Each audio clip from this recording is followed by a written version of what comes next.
샬롬, 말씀 읽어주는 강전사입니다. 오늘은 고린도전서 개요를 함께 살펴보려고 하는데요. 6월 한 달간 우리는 고린도전서를 계속해서 살펴보려고 합니다.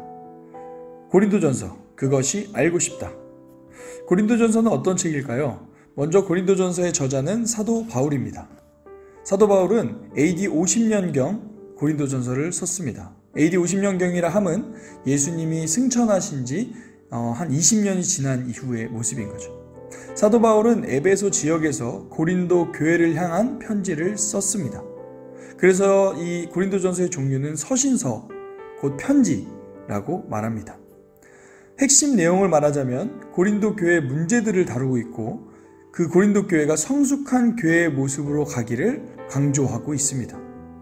고린도전서의 전체 개간을 먼저 살펴보면 고린도전서는 1장부터 6장까지 고린도 교회의 문제들에 대해서 권면한 내용이 나오고 고린도전서 7장부터 16장까지는 고린도 교회의 질문들에 대한 답을 전해주고 있습니다. 우리는 고린도전서를 이해하기 전에 고린도의 지역에 대한 특징을 이해해야 합니다. 고린도 지역은 지역 지리적으로 동서남북을 연결할 수 있는 요충지로 상업과 무역이 아주 활발하게 발달한 지역입니다. 역사적으로 고린도는 두 부분으로 구분될 수 있습니다. 첫 번째 그리스 도시로서의 고린도입니다. 두 번째는 로마 식민지로서의 고린도입니다.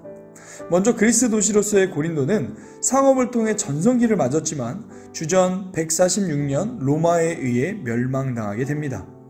이 고린도가 우리가 잘 아는 성적으로 타락한 도시 고린도라고 볼 수 있습니다.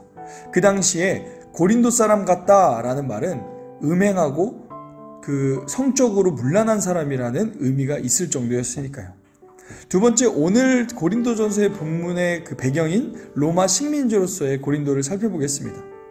바울은 당시 로마 식민지의 고린도에 사역을 했습니다.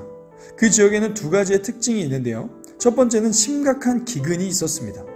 심각한 기근으로 인해서 경제 상황이 어려웠고 가난한 자들의 고충이 늘어나고 빈부격차가 비일비재해졌습니다. 그러다 보니 젊은이들은 결혼을 고민해야 하는 상황이 발생되었다는 겁니다. 지금 이 시대랑 굉장히 비슷해 보입니다. 두 번째는 로마 문화의 영향을 아주 많이 받는 곳이 바로 고린도 지역이었습니다. 당시 고린도 지역은 로마의 식민 지배 아래 있었기 때문에 로마의 영향을 많이 받았습니다.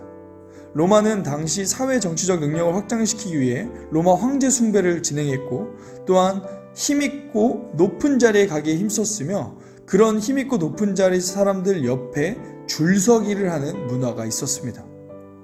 그런데 이 영향이 고린도 교회 안에까지 들어오게 된 것입니다. 그러면 지금부터 고린도 교회의 상황을 한번 살펴보겠습니다. 고린도 교회는 사도 바울이 디모데와 실라와 함께 2차 전도 여행 때 세운 교회입니다. 사도 바울은 고린도에서 1년 6개월간 머물며 사역을 했고 많은 열매를 맺었습니다.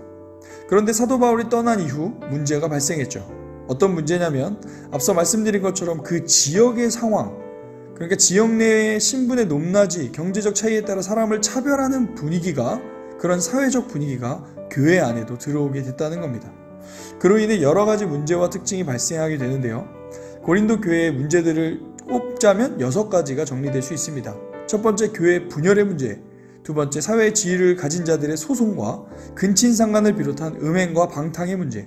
세 번째로 결혼과 관련된 여러 질문들. 네 번째, 우상제물에 대한 문제.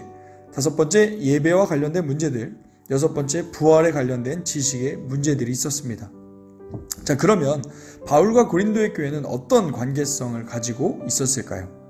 바울은 앞서 말씀드린 것처럼 1년 6개월 정도 사역한 후에 고린도를 떠났습니다. 그런데 고린도를 떠난 이후에 문제들이 발생하기 시작했고 이 문제들을 교정하기 위해 첫 번째 편지를 썼습니다. 그 편지가 어디 있는지는 잘 모르겠어요. 그런데 그들의 삶은, 첫 번째 편지를 받은 그들의 삶은 여전히 교정되지 않았습니다. 그래서 바울은 다시 한번 교회 문제 해결을 위해 편지를 썼습니다. 그 편지가 바로 우리가 지금 살펴보는 고린도 전서입니다.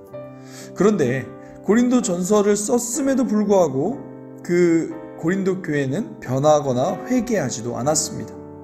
그래서 그 이후에 바울은 고린도 교회를 방문하기까지 했습니다. 그런데 안타깝게도 고린도 교회에 방문한 바울을 보고서도 교회는 회개하지 않았고 바울과 교회는 서로 상처만 남기고 떠나게 되었습니다. 바울은 다시 에베소로 돌아왔는데 다시 한번 눈물의 편지를 고린도에 보냅니다. 그런데 그거에 대한 답은 받지 못했어요. 근데 그 시간이 흐르고 디도를 만나게 되는데 디도를 통해 고린도 교회가 회개했다는 소식을 듣게 됩니다. 이 소식을 들은 바울은 기쁜 마음으로 다시 편지를 보내게 되는데 그것이 바로 고린도 후서입니다. 결국 고린도전서는 바울이 고린도 교회에 보낸 두 번째 편지고 고린도 후서는 네 번째 편지가 되는 것입니다. 개요를 정리하면서 이렇게 나누고 싶습니다. 고린도전서의 기록 목적은 딱 한 가지였습니다. 교회의 문제 상황을 해결하는 것이죠. 그러다 보니 고린도전서의 내용들은 우리와 교회의 굉장히 실제적인 내용들을 지도하고 가르쳐주고 있다는 것입니다. 그런데 앞서 말씀드린 것처럼 고린도 교회가 고린도전서를 처음 받았을 때 그 말씀을 바로 받아들이지 않았습니다.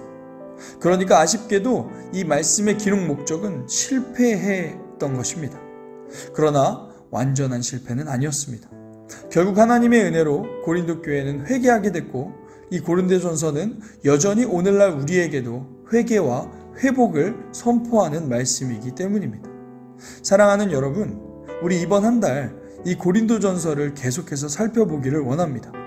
그래서 이 말씀이 우리에게 왔지만 들려지지 않은 실패한 말씀이 아니라 우리가 이 말씀을 듣고 변화되고 회개했던 고린도 교회처럼 우리도 말씀을 통해 다시 하나님께로 돌아가고 하나님과 함께 살아가는 이번 6월 한 달이 되기를 소망합니다.